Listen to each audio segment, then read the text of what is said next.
All right, this is a follow-up video to the last one. It's going in the series, but also there's a different kind of message at the end, so stick around till the end if you're interested. I wanted to tell you why in my last video I instructed you to get a pen and paper and write down all the reasons why quitting would be difficult. Why is it hard to give up your substance? What's difficult about it? Well, it's an important question to ask, not just because we are trying to build our awareness around our addiction. We're trying to flex the muscles of System 2 thought.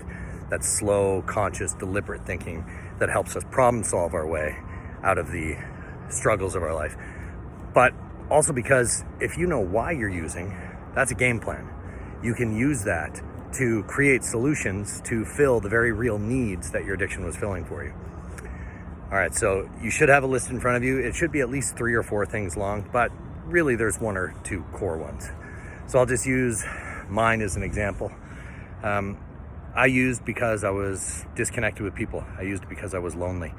I used because I had this feeling inside of me where nothing felt comfortable or easy. Being around other people was always hard.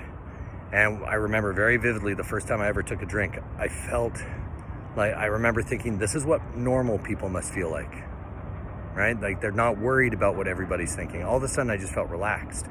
My body felt calm and relaxed in a way that I'd never felt before. So drinking got a hold of me right from day one. And I didn't even start drinking until later in life. I was 19 years old before I ever had my first drink. But it grabbed me, and it grabbed me hard because it was filling a need that I didn't even know I had. A need for deep somatic regulation. Like my body needed to feel calm and soothed, and it never had.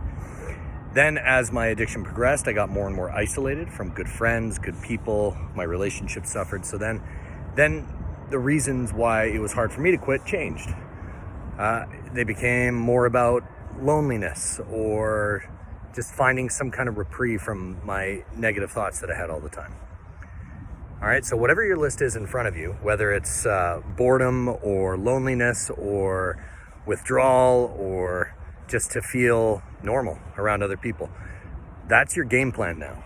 Now your job is to take that list of all the reasons why it's difficult for you to quit, and now you're going to generate healthy ways that you can get that same need met.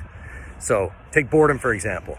If you're bored, well, and you want to drink and use drugs to feel excited, to feel like life is fun, you got to have healthier ways to get fun. All right. And so that might feel pretty lame at first because you're just still stuck in your addictive tendencies and nothing feels quite as exciting and exhilarating as using the drug. But once you get rid of the drug, you got to start replacing it with something else. Remember, recovery is about addition, not subtraction. If all you're doing is taking your drug away and not putting good, healthy things into your life, well, then you're just going to have a boring life in recovery, and that's going to fail eventually. You need things that fill you up and make you feel like a life in recovery is better. All right? So that's that. So take that list of yours and revisit that every couple months. Ask yourself again, what's the hard part about quitting? If something new pops up, write it down. Keep that list up to date. And every day, look at that list and ask yourself, what is something that I can do today that's good and healthy, that's going to fill those real, genuine needs? All right?